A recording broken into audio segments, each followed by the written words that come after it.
Hello fluid art people, welcome to my channel, or welcome back to my channel as the case may be. This painting is done with the same colors as I used in my last video, but with better results. If you didn't watch my last video, I mixed the colors the same except for I made bigger batches of paint, a little under 5 ounces each I believe, and used about 3 drops of the wood conditioner per color, so there was actually less volume of wood conditioner than in the previous paintings. And I did not have the problem with paint wanting to shred, separate, block, whatever term you prefer. I don't know why, but I just really wanted to make this color combination work. I still feel like, maybe still isn't the right word, I feel like the way I layered the second cup is more in line with my preference than the way I layered the first cup. But the way the previous paintings went, I wasn't really sure how I wanted to layer my colors, so I layered the 2 cups differently. And also I wanted to see what kind of a look I got with 2 different variations on the color combination. And overall I like the way it turns out, but I think if I do another one with this color palette, I will probably just layer them the way I did the second one. I really wanted that gold to stand out, and I believe the second cup, the gold stood out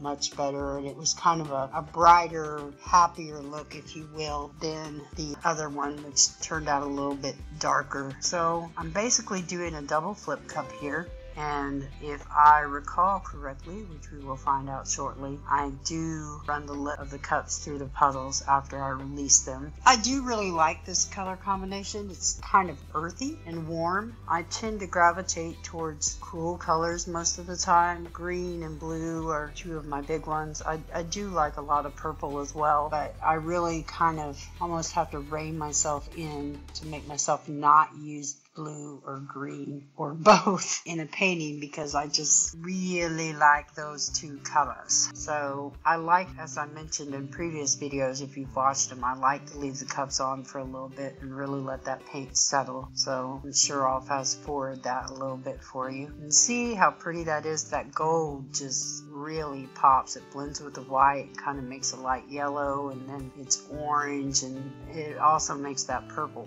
really stand out. And I really like the colors layered in that order. And the other one's kind of, from a distance, it almost just looks brown. That red stands out so much. And see, that's just a much darker look. It almost just looks red and black after I release it with just a little bit of the gold and the white. And the purple, at least from a distance, is almost lost. This was kind of fun and interesting for me, tilting around 2 puddles and getting them to merge together and make a pattern. I think I should have just done them side by side so they weren't almost touching instead of kind of spaced out catty cornered like I did. But you live, you learn. Now I try a lot of, I want to say a lot of things, but I try to try things that I haven't seen other artists do. Not so much just because I want to be different and find something new and off the wall, but just because I want to see how it's going to work to a degree. And to a degree, I will try to watch several videos with artists doing something similar to what I'm trying to do to get an idea of how to do it to get a decent result. So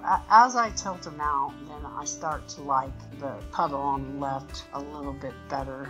You see a little bit more color pop up in it, and of course after I torched it, we got some new cells. And for me, if I just use Floetrol and I do a dirty pour, then yeah, I get cells, and sometimes I get a lot of cells. But for me, when I just use Floetrol and I don't use any kind of oil, I don't really see more cells pop up when I torch it, unless they're just the background color coming through from bubbles popping. And I may be overcautious or paranoid or whatever because I haven't tried it, but I don't really want to mess with silicone because it's got a reputation for being hard to wash off and repelling your varnish or your resin. To my understanding, that problem isn't present with the wood conditioner. And yeah, it smells a little bit. It smells like paint thinner, and it's not a particularly wonderful smell, but it doesn't bother me that much. It's like smelling alcohol.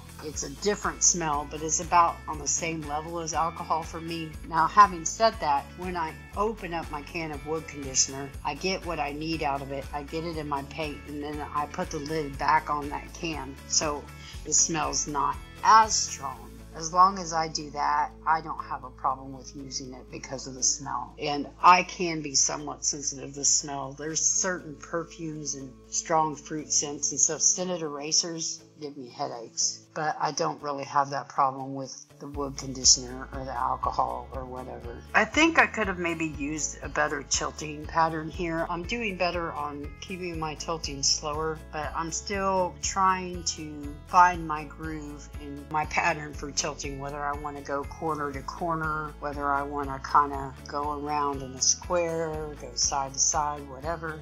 I'm still playing with that and learning which way makes better patterns for me.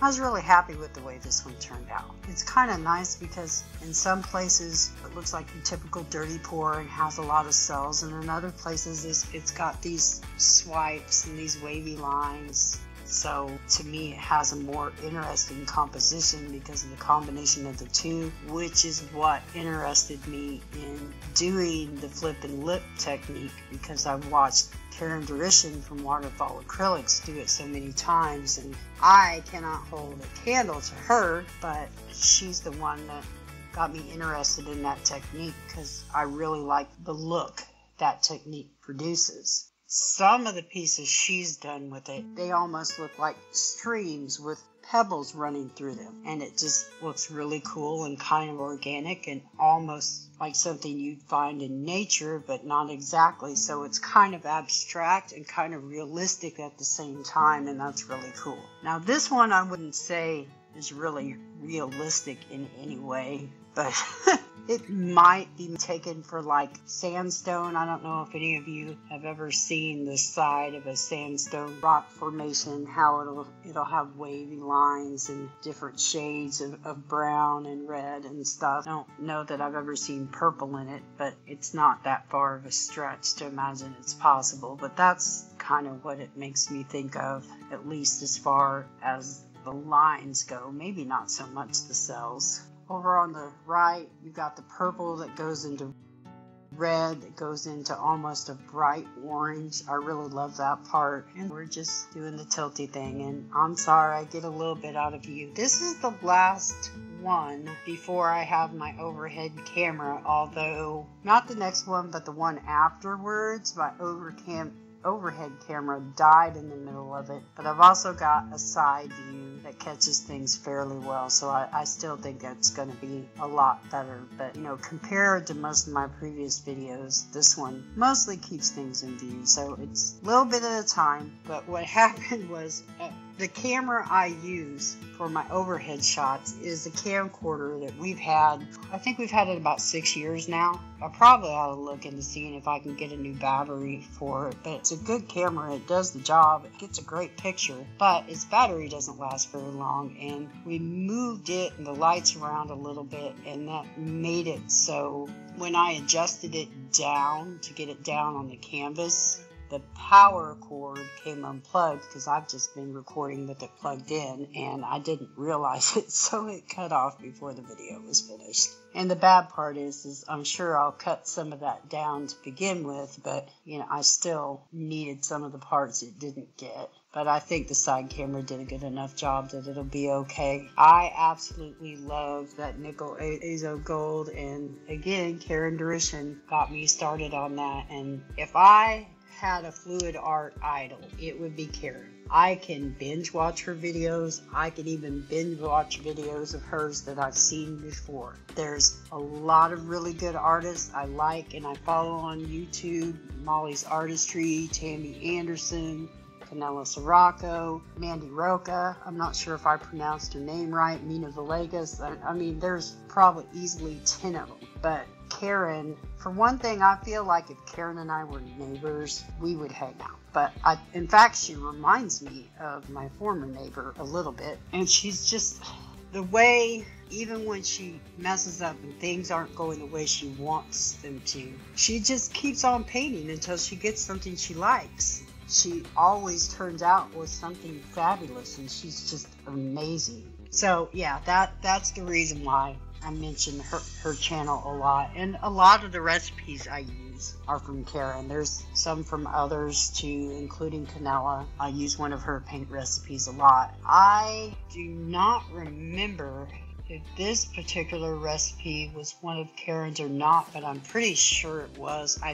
think this one, it wasn't her exact recipe because I think she used Liquitex, and I didn't happen to have any Liquitex when I decided to do this, so I think I used Color Arts Polypore instead. I used it basically in place of the Liquitex and used it in about the same ratio with Floetrol and glue and water as one of her recipes. A lot of people think flip cups are super easy. You know, you just flip the cup over and you swirl it or tilt it around and you've got a beautiful painting. Yeah, it's easy to flip the cup over and it's easy to get cells, but it's not always easy to get something that looks nice by the time you're done tilting it. My first couple flip cups, they were gorgeous. They were easy. The actual painting part took maybe 5 minutes. But then my next ones didn't turn out so nice. And I've had like days. I think one time I was out there for like 2.5 hours or so. I'm sure my husband remembers it. And I was painting, and everything just turned out like crap. And I was bound and determined I was going to get one decent piece. And I finally did get one decent piece. And then I quit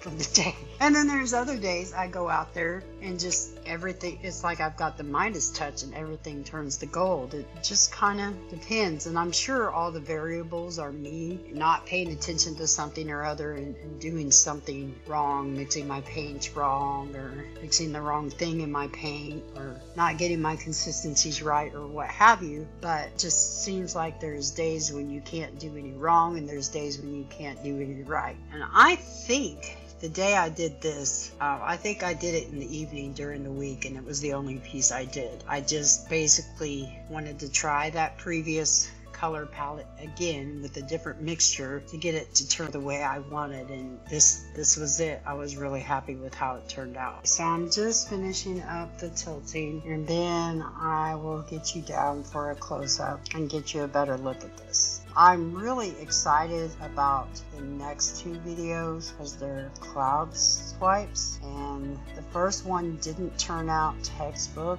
and had an effect that I didn't really plan for, and most people probably would consider a problem, but I actually ended up liking it, and I won't go for it in every cloud pour. In fact, the next one I didn't, but I did kind of like it for those two pieces, and I will go into details about what that effect was and why I liked it in that video, so you'll have to catch it next week. And I'm really excited for that because it'll be my first video with the new camera views, and in that video the overhead camera keeps recording the whole time, so I will have everything I need and then some for that one. Just getting ready to get you down here and see, we've got cells in places, we've got wavy lines in places, we've got dark, we've got light, got that beautiful orange gold that Azo Gold is so good at making. And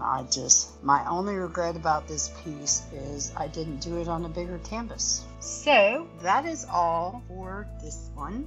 Thank you for taking time to watch, and you have a wonderful day.